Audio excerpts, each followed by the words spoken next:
They kicked in the wrong door at the wrong time. Wood splintered across the hardwood floor as 3 officers stormed through the wreckage. Flashlights cut through the darkness like blades. The lead detective's boot crunched over the broken door frame. His sergeant followed, hand resting on his weapon. Behind them, their captain surveyed the destruction with cold detachment. The woman bolted upright in bed. Sheets tangled around her legs. Harsh light blinded her for a moment. She wore nothing but underwear and a tank top. "Hands where we can see them," the detective barked. She raised her hands slowly, her eyes adjusting to the chaos. Furniture lay overturned, drawers yanked open, papers scattered everywhere. Then the detective's flashlight beam froze. On the bedroom wall hung a navy blue jacket. Gold letters spelled FBI across the back. The light held steady. The detective's radio crackled. The sergeant's breathing changed. Something shifted in the room's energy. The jacket hung there like a silent witness. But they did not stop. They could not stop now. She watched them tear through her bedroom with the calm of someone taking inventory. Her eyes tracked badge numbers. She noted exact times on the digital clock. When the sergeant roughly searched her dresser, she memorized his face. Most victims would panic, she calculated. The detective found her purse on the nightstand. His hands moved with practiced efficiency, too practiced. He slid something small into the side pocket before pulling it back out. "Well, well," he announced. "Look what we have here." The woman's lips curved into the faintest smile. Her federal credentials folder sat in plain sight on the dresser. They had walked right past it. On her nightstand, an encrypted phone charged silently. Years of federal cases lived in that device. The detective held up a small plastic bag. White powder caught the flashlight beam. The woman's fingers traced the edge of her bedsheet. Underneath lay something they had missed entirely. The phone on her nightstand held years of secrets. The detective had no idea who he had just woken, but she knew exactly why they were here. This was not random. This was not a mistake.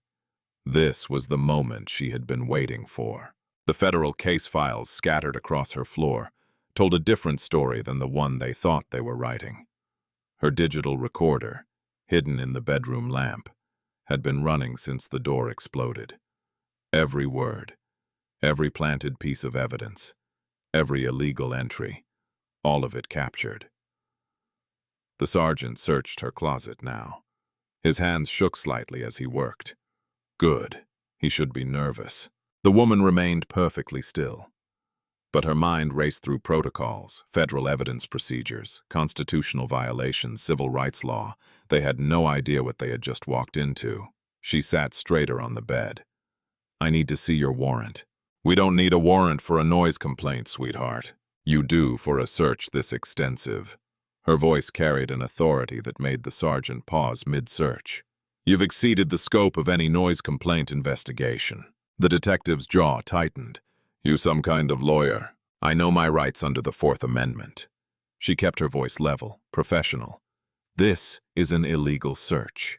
The captain stepped forward from the doorway. "Ma'am, we received reports of drug activity at this address." "From whom? What specific probable cause justified forced entry?" The 3 men exchanged glances. The question hung in the air like smoke. The sergeant recovered first. "Anonymous tip.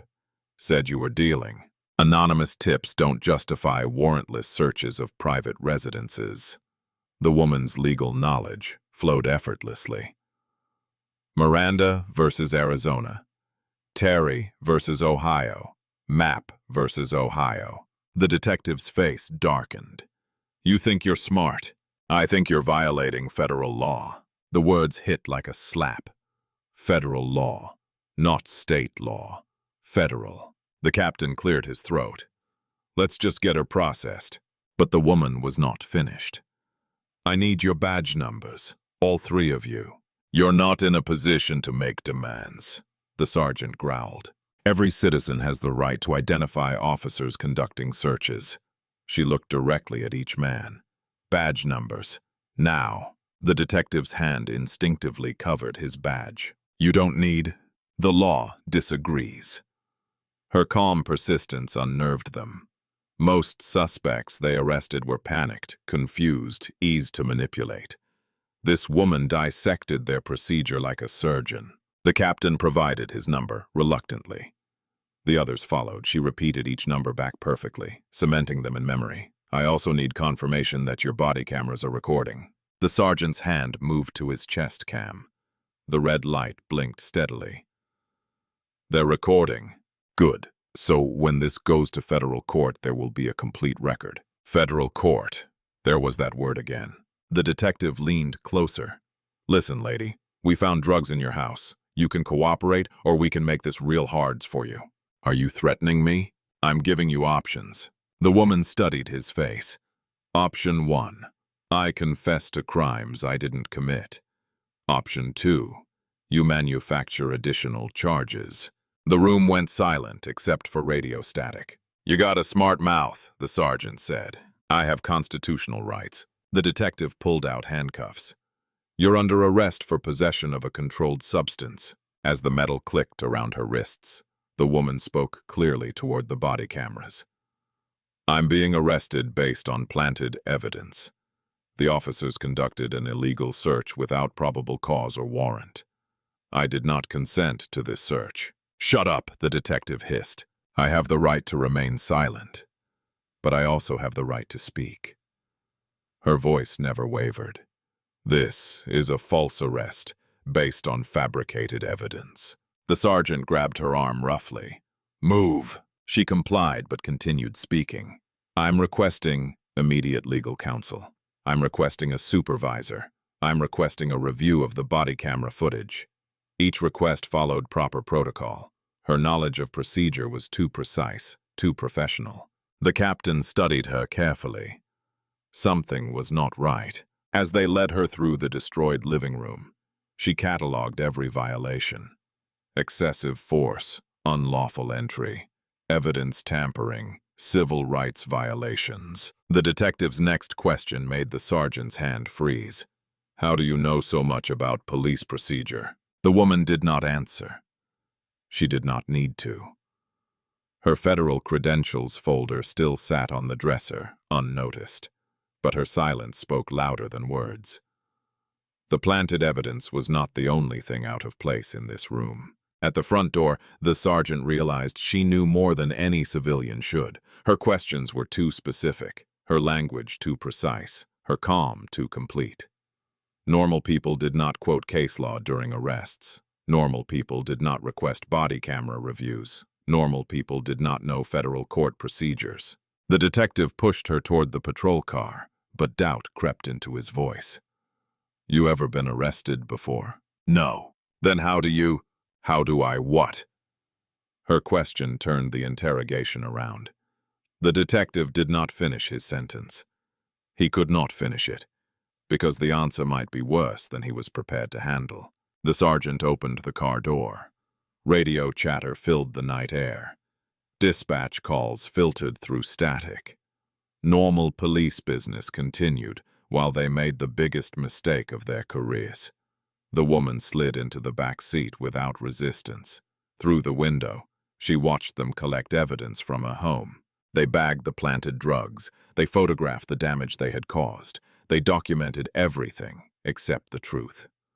But the truth documented itself. Her encrypted phone still charged on the nightstand.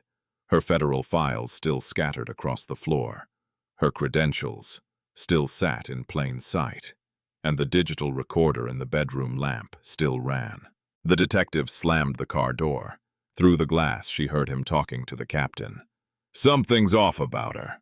How so? She knows too much. The captain glanced back at the car, at the woman sitting calmly in custody. Run her name when we get to the station. Already planning on it. But they had already waited too long. Made too many mistakes. Left too much evidence behind. The woman in the back seat was not their victim. She was their reckoning. The patrol car pulled away from the destroyed house. Broken glass glittered in the streetlights behind them. The detective drove while the sergeant rode shotgun. The captain followed in a separate vehicle. Standard procedure for high-value arrests. But this was not standard anything. The woman sat in the back cage, handcuffed behind her. The metal partition separated her from the officers. She used the reflection in the window to study their faces. The sergeant turned around. "You going to tell us what you really do for work?" She did not respond. Strong, silent type. Huh. The detective adjusted his rearview mirror. "We'll see how long that lasts." Through the radio, dispatch crackled with routine calls. Domestic disturbance on 5th Street. Traffic stop on the highway. The night continued its normal rhythm. They had no idea what they had set in motion. The sergeant's voice dropped to a whisper. "You think she heard anything about the investigation?" The detective glanced in the mirror. "What investigation?" "You know what investigation." A pause. The radio filled the silence.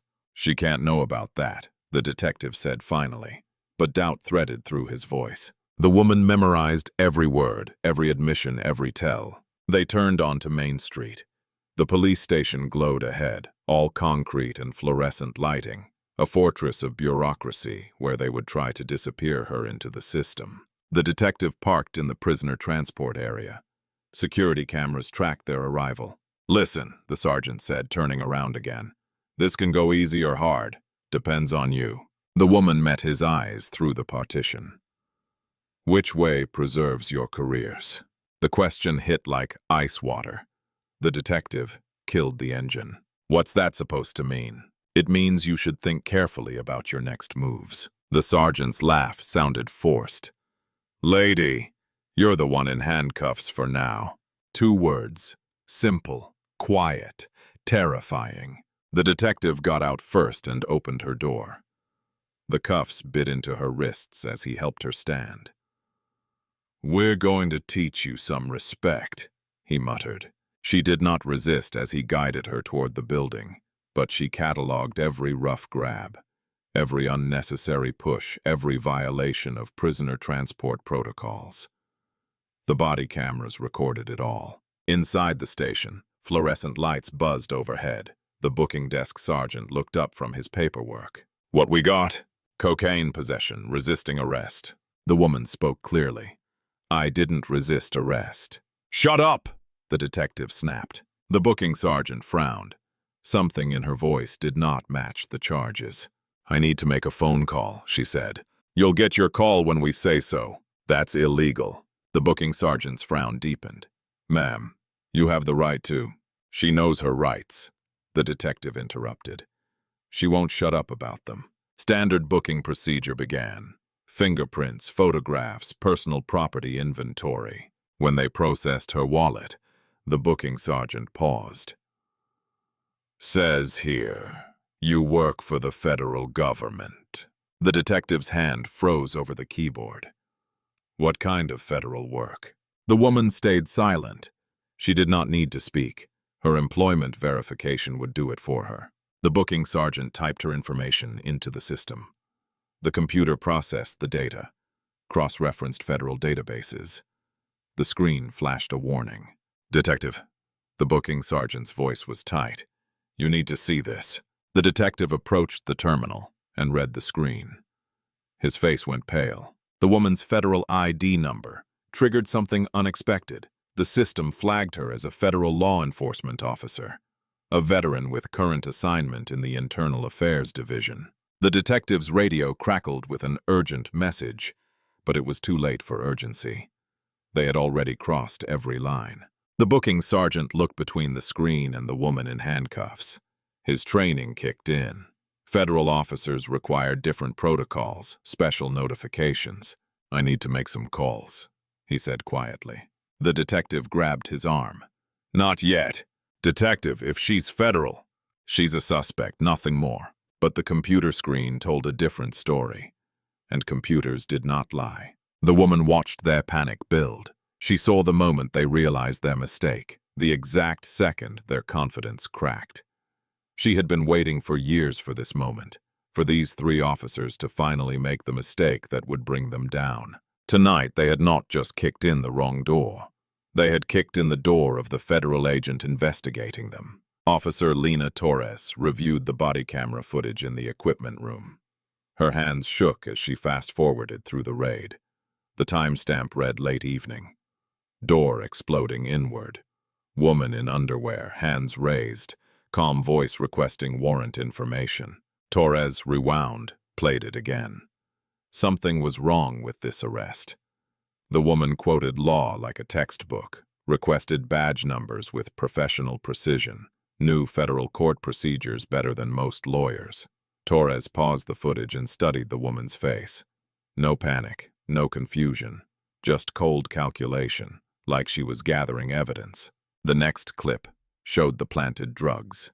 Torres's stomach turned. The detective's hands moved too smoothly, too practiced. He slid the baggie into the purse, then immediately discovered it. She had seen this before, heard whispers about evidence planting, but never witnessed it directly. Never had it recorded on her own body camera. Torres fast-forwarded to the arrest. The woman's voice cut through radio static.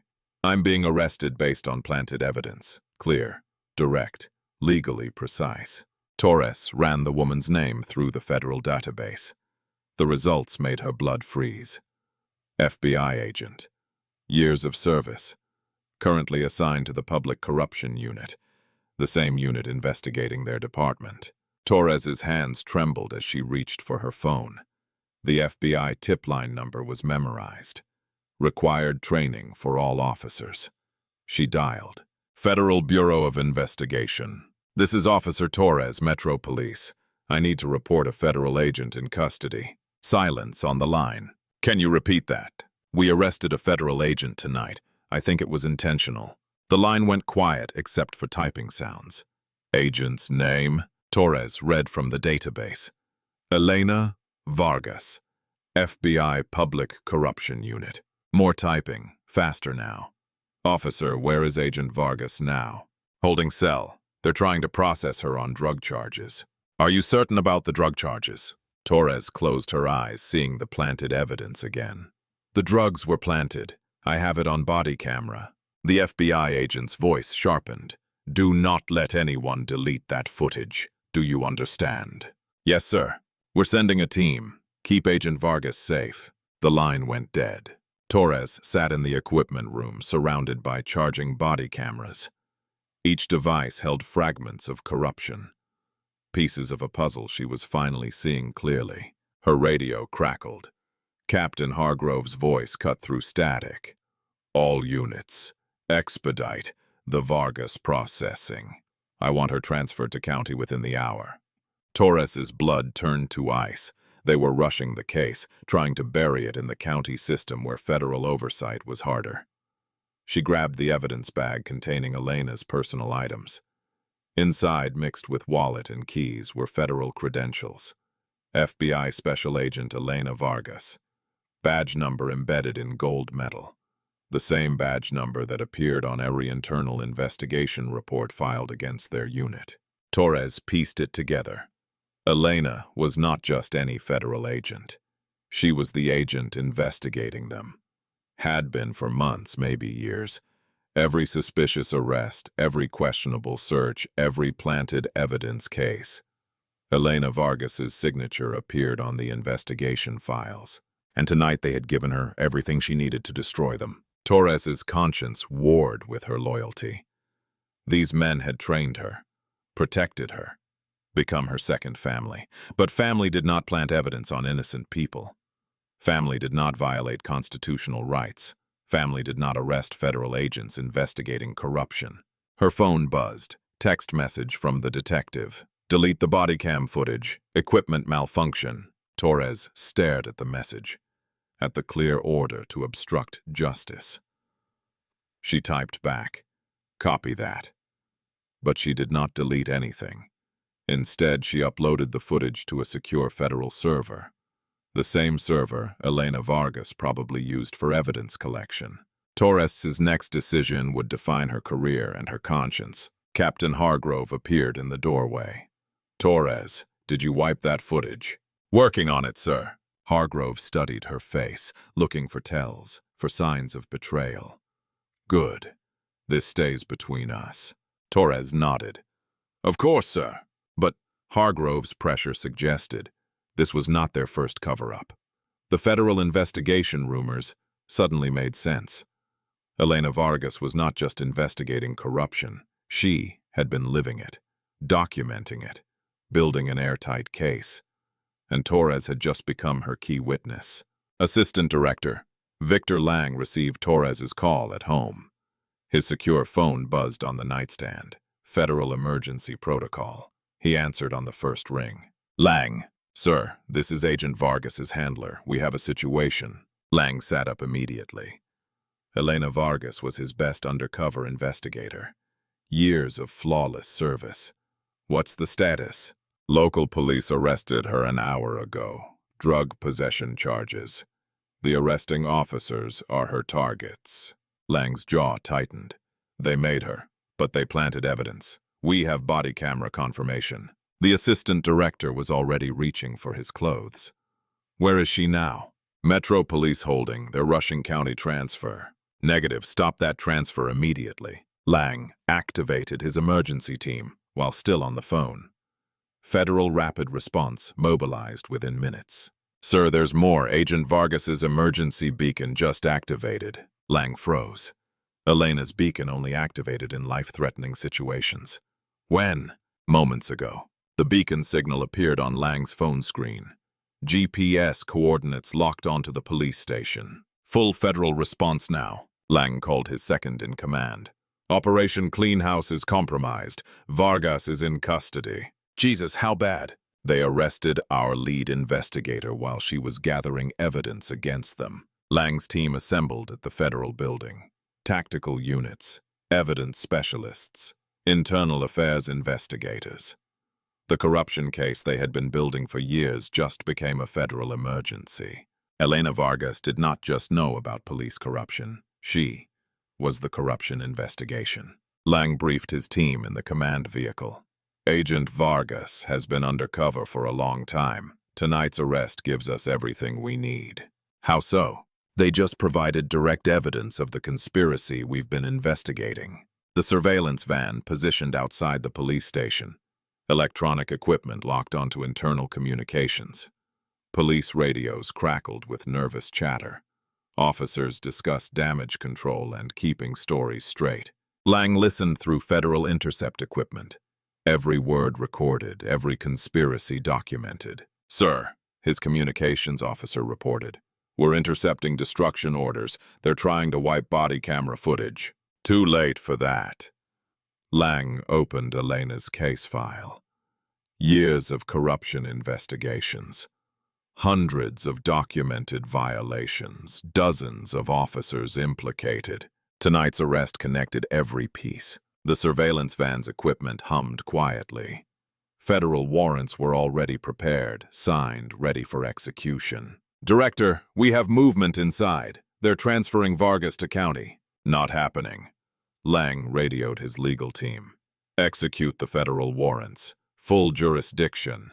The local police don't know what's coming. For years, Elena Vargas had gathered evidence of systematic corruption. Planted evidence, false arrests, civil rights violations. She had documented everything. And tonight, they had handed her the final piece of the puzzle. Lang checked Elena's beacon again. Still transmitting from inside the police station. Team leaders prepared for immediate entry. His radio crackled with confirmations. Federal agents surrounded the building. Lang's order changed everything. Full federal response now. The operation Elena Vargas spent years building is about to conclude. Not with her arrest, with theirs. Elena sat alone in interview room 3. Gray walls, metal table, single chair bolted to the floor. The fluorescent light flickered overhead like a dying heartbeat. The detective entered with a thick file folder and propped it on the table with theatrical flair. Let's talk about your drug business. Elena did not respond. Her eyes tracked the security camera in the corner. Red recording light blinked steadily. We found cocaine in your house. High-grade stuff.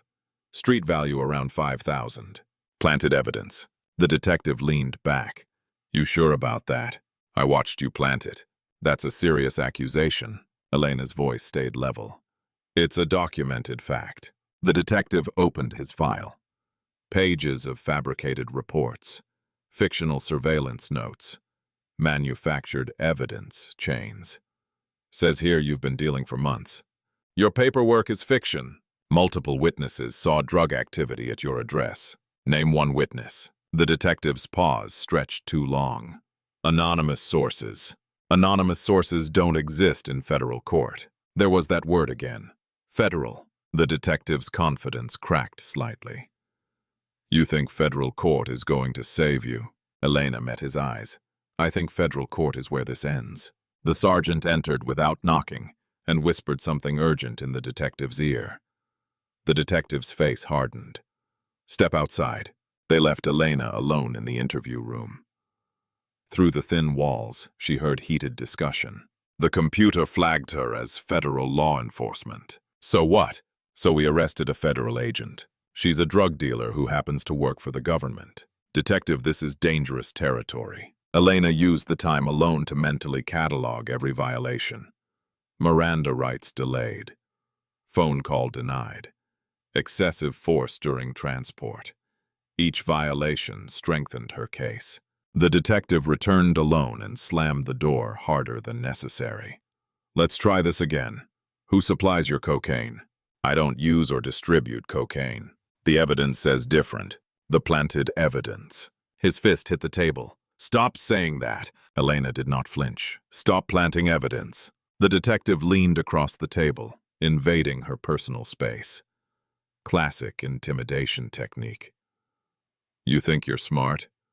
Think you can outsmart us? Elena's next statement made his face go pale. I think you've been under federal investigation for years.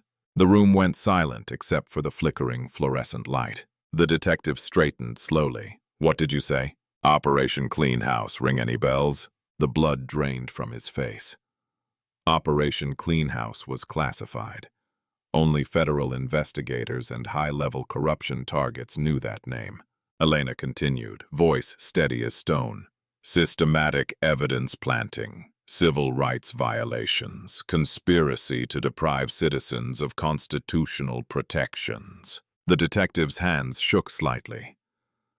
How do you know about your crimes? She did not answer. Did not need to. The detective backed toward the door. I need to make a call to Captain Hargrove or directly to your lawyer. He stopped, hand frozen on the door handle. You should choose carefully, Elena said. Your next decisions matter. The detective fled the room, leaving Elena alone with her thoughts and the recording camera. Through the walls, she heard frantic phone calls, damage control meetings, panic spreading through the department like wildfire. Officer Lena Torres appeared in the doorway. Nervous energy radiated from her uniform. Ma'am, I brought you water. Torres set a paper cup on the table. Her hand brushed Elena's briefly. Something passed between them. Understanding. Alliance. Torres slipped Elena a folded piece of paper. Small. Discreet. Elena palmed it without looking. Waited until Torres left before reading. FBI knows. Help coming. Stay strong. Relief flooded through Elena's chest. The first positive emotion she had felt all night. Her backup knew where she was. Captain Hargrove's sudden call-off suggested federal pressure building. The interview room door opened again. Hargrove himself appeared. Agent Vargas, I apologize for the confusion. Agent Vargas. Not suspect. Not drug dealer. Hargrove's acknowledgement changed everything. The pretense dropped. The game ended. Elena stood slowly. I'd like my phone call now. Of course. Torres slipped Elena something unexpected as they walked to the phone. Her federal badge retrieved from evidence. The relief that washed over Elena as she held the familiar weight was almost overwhelming. Soon, very soon, the real investigation would begin. Captain Hargrove escorted Elena to the release desk. His smile looked painted on. Professional courtesy, masking pure terror. All charges dropped pending further investigation. The booking sergeant processed her release papers.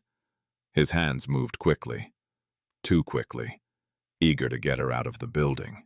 Elena collected her personal items: wallet, keys, federal credentials, and her encrypted phone. Years of missed calls from FBI headquarters. Hargrove cleared his throat. "We apologize for any inconvenience." Elena did not respond. She signed the release forms in silence. "No hard feelings," Hargrove tried. Elena looked directly at him. "That remains to be seen." The words hung between them like a loaded weapon. Outside the police station, dawn crept across the horizon. Elena walked to her car, knowing they were watching, tracking her movements. She activated full recording mode on her phone. Every conversation, every interaction, every piece of evidence captured in real time. The phone buzzed immediately. Lang's voice cut through static. "Vargas, are you secure?" "Negative, still under surveillance." "Copy that. Federal units are in position." Elena started her car but did not drive away. She sat in the parking lot, phone pressed to her ear. "Status report," Lang demanded. "They provided everything we needed. Planted evidence on body camera, constitutional violations document, conspiracy to obstruct justice confirmed. Outstanding work." Through her rearview mirror, Elena watched the police station. Lights burned in every window. Emergency meetings in progress. "Sir, they know about Operation Clean House." "How?" "I told them." Lang's laugh crackled through the phone. "Perfect. Let them panic." Inside the station, Hargrove paced his office.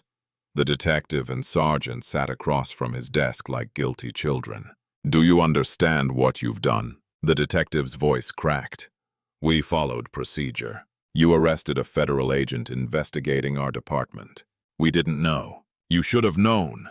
Hargrove opened his desk drawer and pulled out a thick file labeled "Confidential Federal Investigation." "She's been watching us for years." The sergeant went pale. "Years. Every arrest, every search, every piece of evidence we've ever planted." Hargrove threw the file across his desk. Pages scattered. Internal memos, surveillance reports, evidence logs, all documenting their corruption, all signed by Elena Vargas. "She has everything," Hargrove said quietly. The detective's phone buzzed. Text message from an unknown number. "Federal warrants executed soon. Recommend legal counsel." His hands shook as he showed the message to Hargrove. "It's over," Hargrove said. But Elena's phone showed a different message from Lang. "Federal raid commencing. Operation Clean House enters final phase." Elena started her engine. Time to go home and wait. Hargrove's destruction order came too late. The evidence had already been uploaded, secured, distributed to federal prosecutors. Body camera footage lived on federal servers now, beyond local department control. The detective ran to the equipment room and found the body cameras connected to external networks, federal networks. Every piece of footage automatically backed up to FBI servers. "Torres!" he screamed. But Torres had left an hour ago, called in sick, would not be back. Elena's phone buzzed with final confirmation. The federal investigation she had been building for years was complete. Every corruption case documented, every civil rights violation recorded, every conspiracy mapped. Tonight's arrest was not their victory, it was her evidence collection. The biggest mistake of their careers had just become the cornerstone of her federal case. Elena pulled out of the parking lot. In her rearview mirror, the police station burned with desperate activity. Too little, too late. The real investigation was about to begin, and this time, she would not be the one in handcuffs. At first light, black SUVs surrounded Metro Police Station. FBI tactical teams exited in perfect formation. Federal marshals took positions at every entrance. Assistant Director Victor Lang led the operation personally. Inside the station, Hargrove watched through his office window. "They're here." The detective and sergeant stood frozen as federal agents poured through the front doors. Lang's voice boomed across the station. "Federal Bureau of Investigation! This facility is now under federal jurisdiction." Officers scattered like startled birds. Some reached for weapons. Others raised their hands instinctively. "Stand down," Lang commanded. "All personnel will comply with federal authority." Hargrove emerged from his office, hands visible. "Director Lang, this is irregular. Captain Hargrove, you're under arrest for conspiracy to violate civil rights." The words echoed through the station like gunshots. Federal agents swarmed the building. Evidence teams secured computers. Technical specialists downloaded body camera footage. Legal experts served warrants. The detective backed against the wall. "This is insane. We're police officers." Lang approached him slowly. "Detective Calder, you're under arrest for evidence tampering, false imprisonment, and deprivation of rights under color of law. I want a lawyer." "You'll get one," Lang signaled his team. "Bring her in." The front doors opened again. Elena Vargas entered, no longer in handcuffs. She wore her FBI windbreaker now, federal credentials displayed prominently. The entire station went silent. Lang held up Elena's badge for everyone to see. "Special Agent Elena Vargas, lead investigator, Operation Clean House." The shock hit the room like a physical wave. Elena was not their victim. She was their judge. Lang continued, voice carrying to every corner. "Agent Vargas has been investigating this department for years. Every arrest they made while she watched, every piece of evidence they planted while she documented, every constitutional violation she recorded." Calder's face went white. "Years!" Elena stepped forward. Her voice carried the authority of federal law enforcement. "Every illegal search, every planted drug charge, every civil rights violation." She pulled out her phone, the same encrypted device they had ignored during the raid. Thousands of hours of surveillance footage, hundreds of recorded conversations, dozens of documented evidence plantings. The numbers hit like sledgehammers. Lang took over. Agent Vargas's investigation has yielded federal indictments against nearly half the department. Elena opened her case file. The real case file.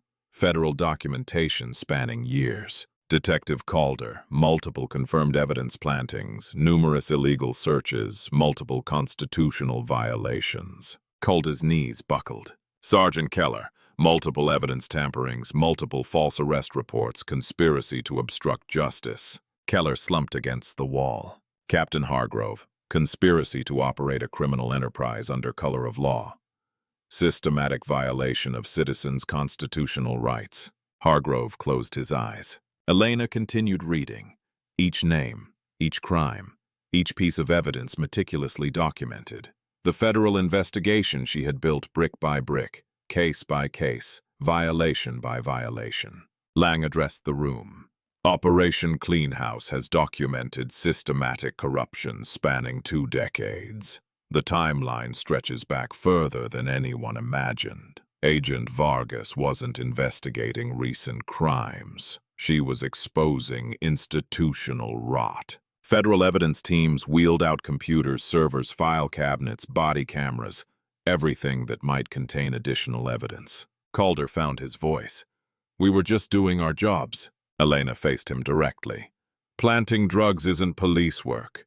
It's criminal conspiracy." She activated her phone's speaker and played back audio from the raid. Calder's voice, clear as crystal. "Look what we have here." The sound of the evidence bag being pulled from her purse. Then Elena's voice. "I watched you plant it." The recording continued. Every word, every threat, every violation. Calder's own body camera had betrayed him. Lang explained to the stunned officers.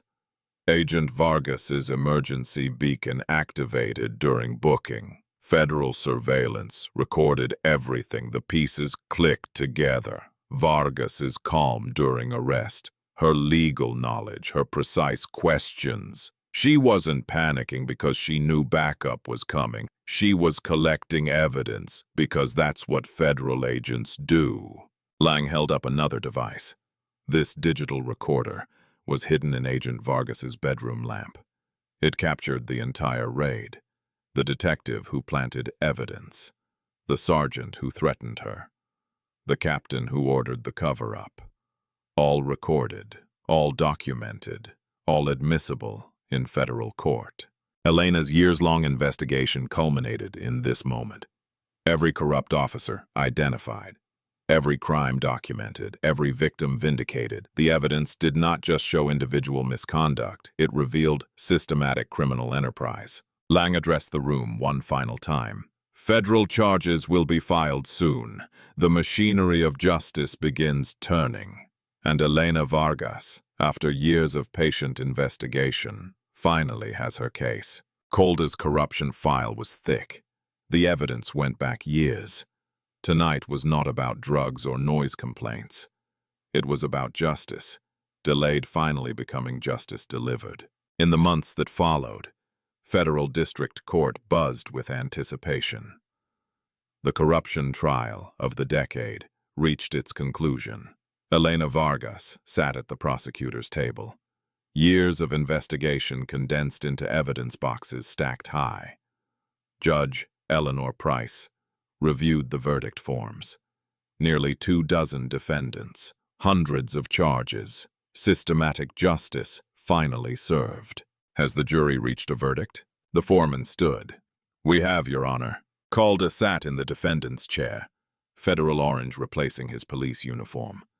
His hands shook as the foreman spoke. On the charge of conspiracy to violate civil rights under color of law, we find the defendant guilty. Elena allowed herself a small smile. The first guilty verdict in a case built on years of patience. On the charge of evidence tampering, guilty. On the charge of false imprisonment, guilty. Guilty. Guilty. Guilty. Each verdict echoed through the courtroom like thunder. Keller received a lengthy federal prison term. Hargrove received an even longer sentence. Calder drew the most severe term among them. Their badges meant nothing. Their uniforms provided no protection. Federal law applied to everyone. Elena's testimony sealed their fate. Cool, professional, devastating. She recounted every planted drug charge, every illegal search, every constitutional violation. The jury listened with growing horror as the scope of corruption emerged. Not individual misconduct, systematic criminal enterprise. After the sentencing, Elena stepped into the courthouse hallway. Reporters swarmed with questions. Agent Vargas, how long did this investigation take? Years of careful documentation. What message does this send? Elena considered the question. Justice requires patience, courage, and people willing to work within the system to change it. She paused, choosing her words carefully. Truth doesn't disappear. It waits for the right moment to surface. The reporters scribbled frantically. This quote would lead tomorrow's headlines. Officer Lena Torres approached through the crowd. She had testified for the prosecution, turned state's evidence, chosen conscience over corruption. Agent Vargas, Elena turned. Thank you for giving me the chance to do the right thing. You made that choice yourself. Torres's testimony proved crucial, the insider perspective that corroborated Elena's evidence. Her career survived, transferred to federal task force work. A new beginning earned through moral courage. Elena walked to her car, passing protesters on the courthouse steps. Signs demanding police reform. Community voices finally heard. Some changes happened overnight. Others took years. This investigation began with whispered rumors about planted evidence. It ended with federal convictions and systematic reform. New training protocols implemented. Body camera requirements strengthened. Federal oversight expanded. The community healing process began slowly. Trust rebuilt one interaction at a time. Elena's phone buzzed. Lang calling from headquarters. Outstanding work, Vargas. The corruption unit wants to discuss your next assignment. Elena looked back at the courthouse. Justice served, but more work waiting. What's the case? Immigration detention facilities, systematic abuse allegations could take years to build. Years of undercover work. Patient evidence gathering. Methodical justice building. I'll take it. This was what she did. Who she was. Federal agent, truth seeker, justice builder. Reform did not happen overnight, but it happened one corrupt system at a time, one patient investigation at a time. Elena drove away from the courthouse, knowing her next case file was already waiting. The work continued. The mission endured. Justice delayed was not justice denied when truth-tellers persisted. Calder would serve a long term in federal prison. Keller, a substantial sentence. Hargrove, an even longer one. Their victims received compensation. Their crimes entered permanent record. And Elena Vargas returned to the field ready to spend more years building the next case. Because corruption hid in darkness, but federal agents worked in light, and light always won. Eventually, the community rebuilt, the system reformed, the truth survived, one case at a time, one patient investigation at a time. Justice served through dedication, persistence, and unwavering commitment to constitutional law. Elena's next case began tomorrow. The work never ended. But neither did the mission. Truth, justice. Federal law applied equally to everyone, even those who wore badges, especially those who wore badges. You've seen the story. Now, what will you do with it? At Beat Stories, we believe reflection is good, but action is better. Subscribe, share, speak, because awareness is only the first step.